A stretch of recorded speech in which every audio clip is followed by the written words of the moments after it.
Bien, seguimos, Leo, aquí en La Otra Mirada. Seguimos, y con una invitada de lujo y con un tema complejo. Nada fácil. Estamos hablando de Andrea Venosa, de INISA, Instituto Nacional De de Inclusión Social de Inclusión Adolescente. Social y Adolescente. Sí. El tema que además trabaja con menores El Uruguay infractores, es ¿no? especialista en inventar siglas Cambio. que son difíciles de acordarnos. Chirpa, No, Nau, con pen, con car, como si la esencia fuera eso, ¿no? Bienvenida. Universo complejo si los hay, trabajar con menores infractores, o sea, con problemas con la justicia, en una sociedad que tiene problemas de drogadicción, de alcoholismo, de muy temprana edad. ¿Cómo están hoy desde el punto de vista de la focalización de los problemas, que supongo yo que serán caso a caso, porque no hay soluciones mágicas para globalizar, sino que es el caso de A, de B, de C, como para poder atender esto? ¿Cómo estamos en esa situación? ¿Cuántos menores están bajo la custodia de ustedes y cómo están trabajando? Bueno, justamente este miércoles estamos yendo a la Comisión de Hacienda de Diputados para discutir estos temas de la rendición de cuentas, de el tema presupuestal, y justamente tenemos los datos del año pasado. Pasaron por el INISA alrededor de 1000 adolescentes, jóvenes que han estado en conflicto con la ley. Nosotros solemos sacarle este estigma desde, por lo menos mi equipo, en conflicto con la ley, ¿no? Decimos, son jóvenes captados por el sistema penal, ¿no? Que el sistema penal los capta por determinados delitos que cometen, y el sistema judicial les administra o les coloca una pena, una medida que puede ser privativa o no privativa de la libertad. En estos tiempos, desde el 2018 a la fecha, estamos teniendo un alza en las medidas no privativas de libertad. Lo que para nosotros ¿Eso por una estrategia de ustedes? Es bueno, no, más que nada fue una estrategia de política pública que se inició hace ya mucho tiempo. ¿Cuánto hace que se separó el INISA del INAU? El INISA del INAU se separa en 2015. Bien. Y hay una estrategia que comienza hace ya más de 15 años con las medidas no privativas de libertad, claro, en el entendido de que la privación de libertad pura y dura, o sea, el encierro para los adolescentes, hacía más mal que bien. Hace más mal que bien. Ya habíamos cubierto motines de otras épocas de jóvenes adolescentes. Sí, sí. Motines, en la colonia Berro, sobre todo. Dificultades de violencia, entre los propios adolescentes con los adultos. Entonces, esto tiene que ver con una mirada país que en realidad comenzó con un modelo de medidas no privativas por allá por el 2018 que se aprueba con varias instituciones, comienza a trabajarse, y esto hace que se legitimen las medidas de reparación a la comunidad, de que el adolescente se inserte en programas socioeducativos en la comunidad y repare de alguna manera el daño que cometió. Eso a la fecha lo que ha traído es menor reincidencia en el sistema. ¿Cuánto en porcentajes? Y en porcentaje reinciden un 30% aquellos que pasan por una medida no privativa, y más del 50% de los que pasan por una privativa reinciden. El tema es que como país tampoco lo tenemos resuelto a esto, porque hemos legislado en pro de la privación de libertad. Claro. Entonces hay como parecemos un estado esquizofrénico, ¿no? Por un lado, buenas prácticas, también inspiradas en la Convención sobre el Derecho del Niño, esto de tratar de no privar tanto de libertad. ¿Con qué código se trabaja? Nosotros trabajamos con el Código de la Niñez y la Adolescencia. Bien, pero no fue cambiado. Sí, fue cambiado. ¿Cuándo? Fue cambiado en el 2013, sí, estableciendo una pena privativa de libertad obligatoria ante ciertos delitos graves, y ahora con la LUC se vuelve a cambiar, pero ahora peor todavía porque se aumentan las penas máximas que estaban en nuestro país hasta 5 años, se aumentan a 10 años. Las privativas. Las privativas. Y las penas mínimas, que eran de un año. Las de cárcel, para hablar claro. Exacto. Las de 1 año se van a 2 años. Lo que yo quería hacer la comparación, a ver si me ayudan, es el Código de Proceso Penal se cambió para los mayores, para los adultos. Y el nuevo Código de Proceso Penal permite más penas sustitutivas. Exacto. Para los menores no hubo ese cambio, fue al revés. Fue al revés, pero a partir de la LUC, porque con el Código del Proceso Penal había un instituto que era muy utilizado por los fiscales, que es la suspensión condicional del proceso. Ajá. Era muy utilizado en el caso de los adolescentes. Bien. La ley de urgente consideración lo derogó. Entonces, ajá, esos adolescentes que antes claro, tenían una medida sustitutiva, ahora pasan a tener, por un proceso abreviado, claro, que es el que instaura la LUC, una medida privativa. Con la lógica de que teniendo más años de cárcel, lográs mejores índices de seguridad. Que Pero- por ahí todo el mundo dice que está equivocada. Pero Claro. no es así. Es No es Exacto. así porque además la cárcel suele decirse es una escuela para el crimen y de hecho lo comprobamos a diario. En algún momento salen y a veces la ira, la violencia es todavía mucho mayor, Frustraciones, ¿no? Frustración, bronca, bronca, rencor. pero además desde las cárceles también se siguen manejando la vida delictiva del país, ¿no? Totalmente. Además se requiere más apoyo de parte de todas las instituciones. O sea, no es solo el INISA el que tiene Pero que no trabajar. meterlos en para preso la y dejarlos ahí. inserción. ¿Cómo están trabajando ustedes con eso? En lo que se llama un trabajo transversal con otras instituciones y qué logros han notado que se han podido obtener más allá de estos cambios que aumentan las penas o los tiempos de permanencia en etapas de reclusión. Bueno, el INISA viene trabajando ya desde el 2015 en varios convenios con instituciones, organismos públicos y también con instituciones privadas, con empresas, para tener, por ejemplo, la primera experiencia laboral en los adolescentes o para tener cursos de capacitación en diversas instituciones, ¿no? Por ejemplo, con Don Bosco, con CERPAG.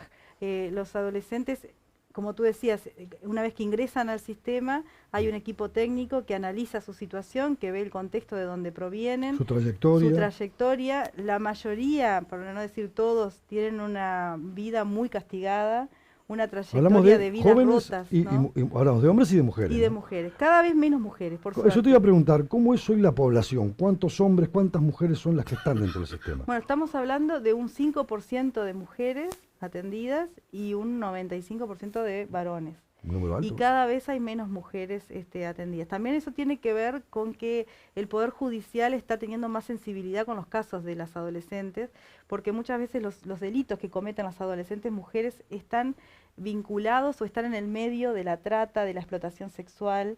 Entonces cometen delito para salir muchas veces de esa situación o para defenderse, ¿no? Claro, de alguna exacto, situación claro. con el De explotador. abuso. Es muy común. Entonces, Claro. el Poder Judicial se ha ido sensibilizando y capacitando también en esa materia y bueno, y ya no colocan una medida de privación de libertad, sino Claro. una medida no privativa o otro tipo de medida de protección, ¿no? Ya Porque sea en el si no- INAU o en otros organismos, claro. Porque si no, para liberarse de una tortura, caía en una tortura peor. Exacto, exacto. Sí, claro. Pero estamos, Sí, quería preguntarte, porque ¿desde qué edad a qué edad van?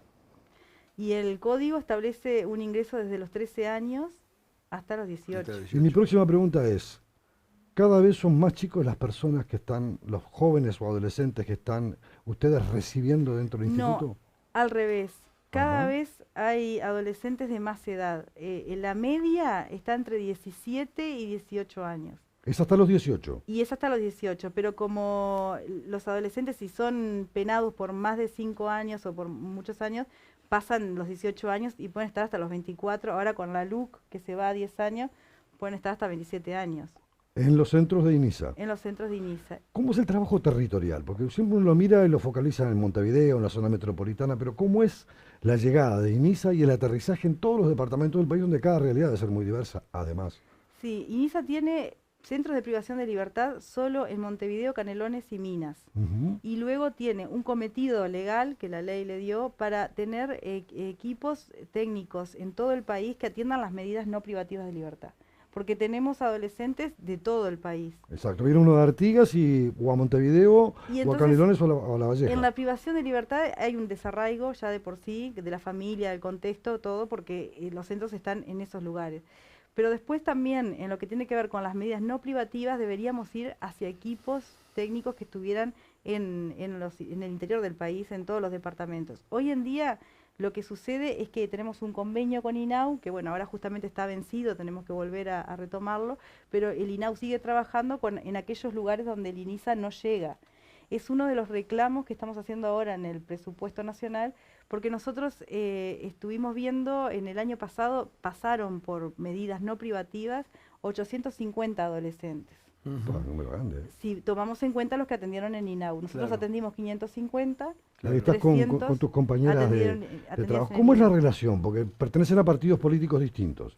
Sí. ¿Cómo es el trabajo? Son 3 mujeres, además. Somos 3 mujeres, la presidenta representa a Cabildo Abierto, está la otra directora que es Rosario Pérez, que es del Partido Nacional, y bueno, tenemos un diálogo bastante fluido, o sea, no hay grandes problemas, digamos, en el Sí, directorio. lo político no trasvasa lo funcional, ¿no? Exacto, pero pone sí trabas. tenemos distintas visiones, ¿no? Ajá. Hay distintas visiones. O sea, el El caso articulado es sencillo o es fácil, articular entre ustedes. articular es fácil, pero luego no se llega, digamos, a un consenso, ¿no? O sea, siempre la oposición, que soy, en mi caso soy yo, quedo muchas veces en minoría en algunas de las ideas o los proyectos que se traen, ¿no? A veces llevo proyectos y no se aprueban, o a veces los proyectos que se traen desde la coalición para mí no son adecuados, ¿no? Por ejemplo, se reabrió un centro de máxima contención que se había cerrado en la administración anterior porque justamente estaba siendo observado por los organismos internacionales y por la ¿Por violación de los derechos humanos? y por la Institución Nacional de Derechos Humanos, porque bueno, el edificio no está apto, es como un pasillo oscuro sin ¿Cuál es? ¿Dónde está? posibilidad.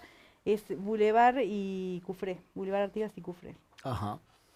Bien. Allí hay varios centros allí, porque está el centro femenino, hay otro centro que es el centro Progreso, para los que ya están en los últimos momentos de la medida, y a su vez hay un centro de contención, de máxima contención, que se había cerrado, se vuelve a reabrir con la excusa o el fundamento. Lo que me dicen es que como hay mucho lío en el sistema y hay jóvenes que no se adaptan a los centros y producen situaciones de violencia, bueno, hay que tener un lugar allí para contenerlos, pero en realidad en los hechos termina siendo encierro puro y duro, porque terminan los chiquilines encerrados de a uno en celdas, sin poca posibilidad de actividades, y ya la Institución de Derechos Humanos lo volvió a observar el año pasado diciendo, bueno, hay que trabajar en forma distinta, en forma comunitaria con los adolescentes, no pueden estar aislados, encerrados totalmente. y prisioneros del ocio. Exacto. Las 24 horas.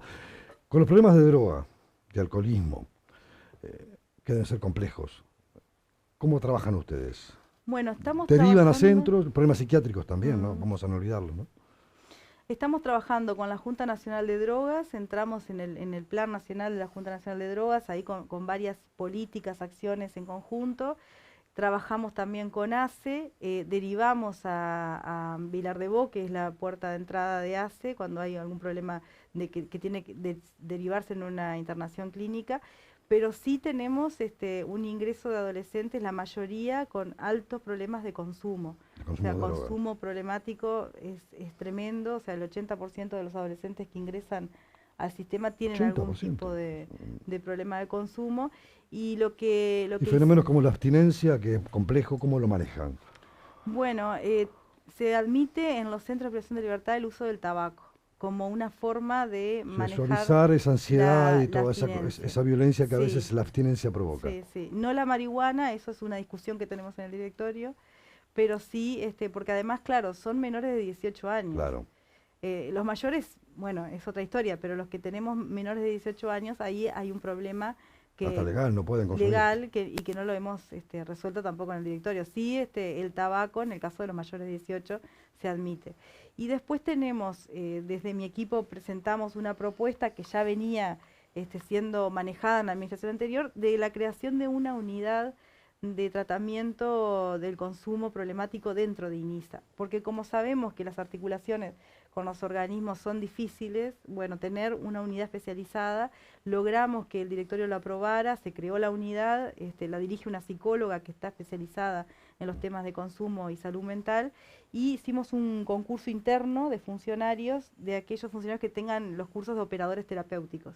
Entonces, bueno, ahora tenemos un plantel de 15 funcionarios que son operadores terapéuticos que se formaron con la Junta Nacional de Drogas y están trabajando con los adolescentes. Esto es para los que están privados de libertad, pero también para los que están funcionando dentro del sistema. Sí. ¿Acceden todos? Acceden todos, los privados de libertad y no privativas, pero más que nada está enfocado a los que están privados de libertad.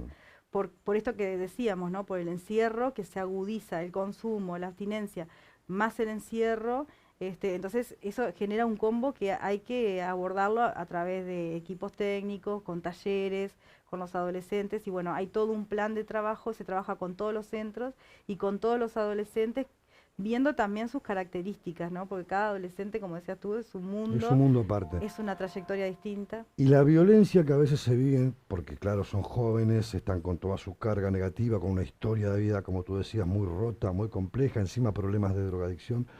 La convivencia no es fácil entre ellos, pero tampoco es fácil con el personal. Ahí hemos visto a lo largo de estos años muchas veces confrontaciones muy serias. ¿cómo se trabaja ese factor? El factor humano que tiene que contener, que tiene que pacificar, que tiene que darle orden y sentido y dirección a un centro como ese. Bueno, nosotros desde el directorio comenzamos con un ciclo de capacitaciones para el personal y para el personal de trato directo, o sea que las capacitaciones las puedan aprovechar los educadores que están todos los días con los adolescentes, porque como tú decís, ya la adolescencia de por sí es una etapa que es bien compleja y bueno, y es bien diversa, entonces hay que abordarla de distintos puntos de vista, pero a su vez estos adolescentes requieren que los adultos estén presentes, que haya referentes adultos presentes en los centros. Y ahí es donde a veces se complica o se producen conflictos, porque no tenemos la cantidad de educadores que se requerirían para atender, digamos, adecuadamente a los ¿Y adolescentes. eso por qué pasa? ¿Porque los salarios no son buenos? ¿Porque el trabajo no gusta? Porque tiene que ser muy vocacional también, ¿no? Vocación de servicio. Primero por que sobre tiene que todas ser las muy cosas. vocacional, pero después también con el régimen horario, porque se tiene que cubrir las 24 horas de Ujú. un centro, más las actividades que tienen los adolescentes, porque los adolescentes tienen que ir al liceo, o sea, la educación formal, pero además tienen talleres después a contrahorario, y a su vez muchos de ellos tienen que ir a psicoterapia, tenemos psicólogos en la institución, o sea que, pero todo eso requiere de acompañamiento, si tienen que ir al odontólogo, tienen que salir del centro para ir a esos servicios, y eso requiere de personal que esté dispuesto a acompañar y a su vez personal que se tiene que quedar en el centro. Estamos hablando de que cada centro tiene aproximadamente 24 o 25 adolescentes, hay algunos que tienen más adolescentes ¿Y atendidos cuánto personal tiene cada uno? y tienen, bueno, 30 personas para atender 24 adolescentes, 35 educadores, que eso, si lo dividís en los turnos, te puede pasar que en un turno tengas 2 educadores para las 24 adolescentes o 3 educadores para los 24. Entonces, es muy difícil poder abarcar todo y estar 100% a la orden, digamos, de lo que necesitan los adolescentes. Y también del proceso de responsabilización, porque estamos hablando de que, bueno, hay que atender a los adolescentes como cualquier padre, madre, atendemos a nuestros hijos, pero a su vez están en un proceso de responsabilización. Ellos tienen que hacerse responsables del daño que cometieron, porque cometieron un daño también a la sociedad, a la víctima. Y bueno, y eso hay que trabajarlo también todos los días, porque de eso depende que ellos puedan egresar y Claro. que se puedan insertar luego ¿Qué bien. actividades estándar tienen para los chicos? Bueno, primero que nada la educación formal, está la UTU y secundaria Que dentro van de, allí los... que van allí. En Canelones tenemos el liceo, las aulas las tenemos dentro del complejo, digamos, están Ujú. los centros y está también el liceo, por lo tanto salen de los centros para ir hacia ahí. Y Con el mismo sistema que cualquier otra UTU. sí, Calificaciones. debería funcionar igual ¿Y no? que lo normal. Pero bueno, esa es una de las críticas que nosotros hacemos al sistema por un Mm. tema de logística, a veces también de articulación secundaria INISA, o a veces de propia logística de INISA, que por esto de que dicen, bueno, los chiquilines son complicados, entonces arman clases de a 5 chiquilines, o de a 6 chiquilines, por tanto, no aprovechan todos las La clases, misma capacidad y de cuando aprendizaje. vas a ver cuántas horas de educación formal tuvieron Muchas menos que en la la normal. semana, de repente tuvieron 4 horas en toda la semana, 1 hora por día o menos de 1 hora de educación formal por día. Claro. Esa es una de las críticas que hacemos al sistema que tiene que ver con las lógicas del propio INISA, Claro, pero a su vez también hablábamos, la falta de presupuesto para tener más educadores, ¿no? claro. Pero requiere de otro tipo de sistema. Después, bueno, tenemos talleres de educación no formal, ¿no? Lo Ujú. que tiene que ver con cursos básicos de albañilería, de serigrafía, de informática, bueno, los clásicos tradicionales, ¿no? De la peluquería, de Claro. la panadería, ¿Eso a que cargo de son INISA o con la UTU, por ejemplo? tenemos de mixto, hay a cargo de UTU y a cargo también de INISA, que después bueno, cumplen con una prueba de habilidades en la UTU y se van con un diploma también de Se la van con un UTU. título. Claro, aunque hayan hecho con talleristas de INISA. Es ¿Y un deporte?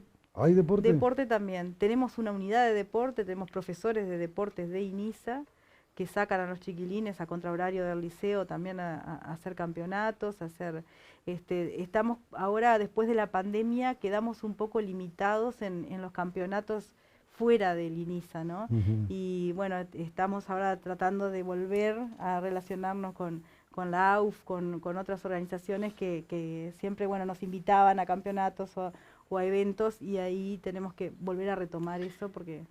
Cuando se van, cuando quedan en libertad, ¿se mantiene un vínculo entre los gurises y el instituto o fue onda, me voy acá, no quiero venir nunca más?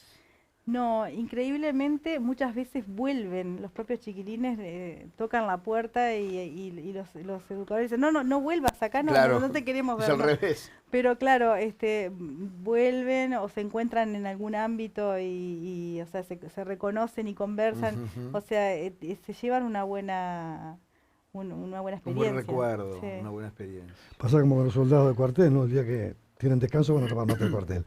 Silvia, dale con Silvia. Andrea, te agradecemos muchísimo esta primera experiencia para poder conocer un poco más en detalle el rostro humano concreto de lo que ustedes hacen y desearte la mejor de las suertes en el presupuesto, porque mucho de lo que ustedes proyectan depende de los recursos que vayan a tener. ¿Cuánto les falta o cuánto están pidiendo para poder redondear un buen trabajo, sobre todo para darle calidad de vida a estos adolescentes? Bueno, nosotros estamos pidiendo 85 millones de pesos, que serían unos 2 millones de dólares al año para cubrir las vacantes de personal que estamos teniendo, o sea, la faltante de personal. Esa es una caricatura que te vas a llevar, es de María Despeinada, una qué colaboradora bueno. nuestra, así que la vas a tener y la podés llevar, que quien te diga que tengas un Preciosa. cuadro ahí en Inisa, ¿no? Claro, para poner en la oficina. Para poner en la oficina. Sí. Saliste más rubia ahí. Sí, la verdad, me gusta. ¿Te gusta, no? Favorecida. Bueno, muchísimas gracias, Andrea, por tu presencia hoy aquí. Las puertas están abiertas. Ha sido un placer para Fernando y para mí poder conocerte. Bueno, muchas gracias Un a gusto, ustedes. un Bueno, a gusto. la orden. En instantes llega Francisco Goldaracena con su espacio de emprendedores. Hoy un emprendedurismo nuevo, yo no lo conocía. Sí, diferente. Diferente a lo que estamos acostumbrados en el mercado inmobiliario. Pero de eso, él, que es el especialista, nos lo va a contar. Ya venimos.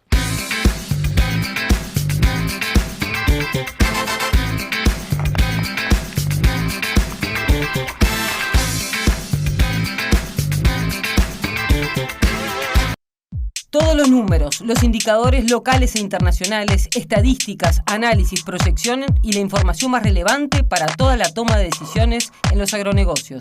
100% Mercados. Ricardo Sosa propone una síntesis de los datos más relevantes y actualizados al instante.